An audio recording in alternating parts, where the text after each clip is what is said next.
Alright, happy Monday. I'm starting off the week with a life lesson video. It's especially important if you're a millennial guy.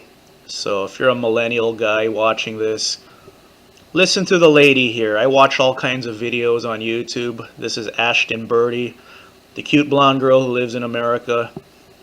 She's about to name off some good traits to have. So I have all of them. Except I don't hunt. I can't shoot Bambi in the face. It's just who I am. But everything else she lists off, I have these traits. So here we go.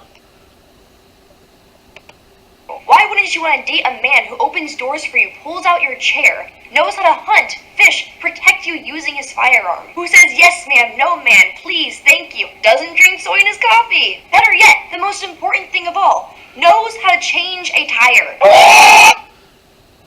I have all those traits. I feel all happy now. One of my favorite people in my life, Jan, I'm going to send her this video. She may not know this, but little things mean a lot to me. She always, I used to work with her. It's been a while. She retired, and I don't work at the same job anymore. So the last time I worked with her was, I think, 4 or 5 years ago. But she would always ask me to do car stuff for her. And it meant a lot to me because there was like 50 other guys at my job, at my last job, and she would always ask me. And then, I would forward her on Facebook what the problem may be. And she called me Mr. BF Goodrich. She said, "Thank you, Mr. BF Goodrich." I think I was checking her tire pressure. Something super simple like that, but it meant a lot to me. So Jan, yeah, I hold in like compliments like that. It's weird. I'm a weird guy, I guess, but it makes me feel cool. But it's okay to have guy skills. Like millennial guys these days, they hang out at Starbucks all day on their Wi-Fi. They don't know how to do anything car related. I mean, you don't need to rebuild a transmission, but Miss Ashtonbirdie's right. Most millennial guys, most, not all. So don't get mad, millennial guys who do know how. Kudos to you for knowing how to change a flat tire. But yeah, most guys they're on their phone and they'll call AAA. They'll have another dude do their job. A simple job like changing a flat, or it's, come on. So you're on the side of the road, you're with your sweetheart with the flat. It doesn't look good when you don't know how to change a flat tire. So I saw this video, and I actually have a flat tire tutorial that I never uploaded. I was going to upload it on my other channel, but I'm going to go ahead and just upload it on this channel.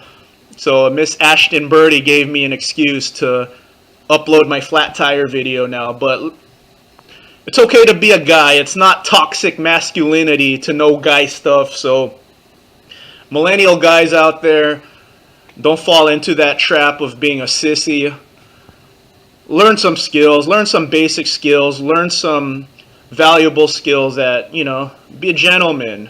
If you have your little sweetheart, get a flat, it'll look good on you. Say, "I got this." So you guys, hold my bang. I got this.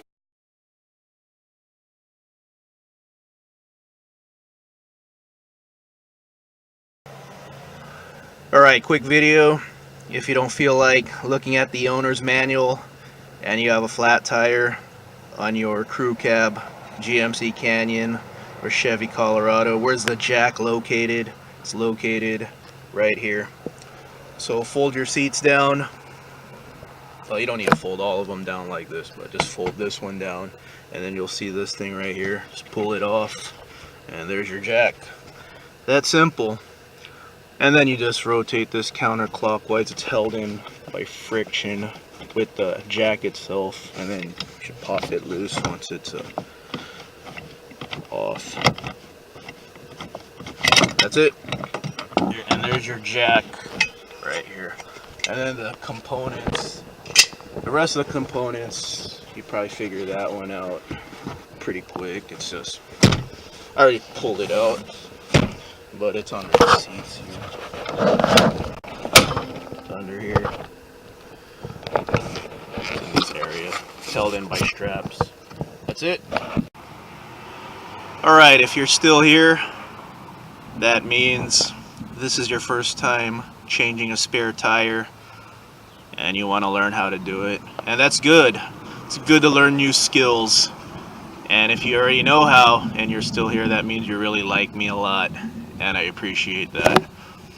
So here's your flat right here. First thing I'm gonna do after I stop recording is loosen these just a little bit and then jack the vehicle up. On this vehicle, the spare tire goes there, spare tire carrier. And on other Colorados, your spare tire is gonna be under the vehicle, and you get to it by going in there with a little crank. Okay, got it jacked up. This is where a high lift would be really nice. So if you're into off-roading at all, get yourself a high lift jack, because this is kind of slow. Okay, I know this recently went in for a tire rotation and oil change. Check this out. Oh, don't wear sandals when you work on cars. I'm doing this to tell you not to do it, but check this out. I weigh like 205 pounds. Look at that, man. Damn, he torqued that in there. Okay, your vehicle may have came with wheel locks, so make sure you know where your wheel lock lug is, and then it fits into the crowbar, just like that.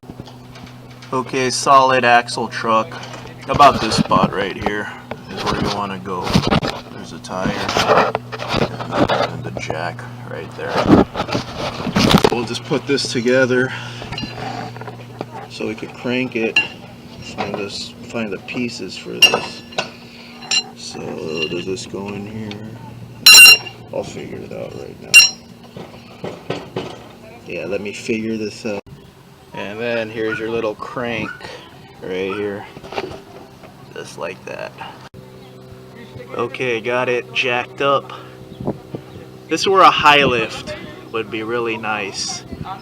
So if you're into off-roading at all, get yourself a high lift jack,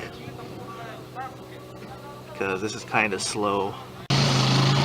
Okay, I don't know if you could hear me, so I'll put subtitles. The neighbor's doing gardening work, but the dealer did not rotate in the brand new tire in the back, the spare tire, because it still has the brand new line on it.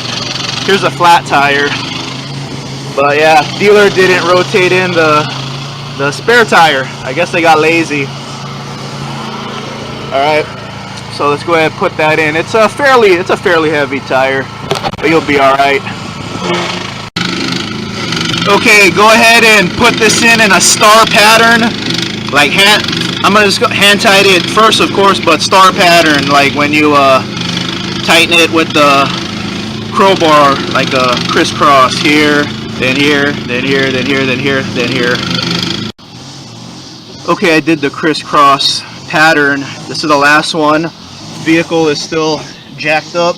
What I like to do is I don't tighten it all the way when it's jacked up, but I make it fairly tight. That's good enough. And then when I drop the vehicle, then I'll tighten it crisscross pattern again. I'll go ahead and grab the center cap for this. Gotta grab the center cap. You have to look good. Okay, now let's lower it and drop it down completely.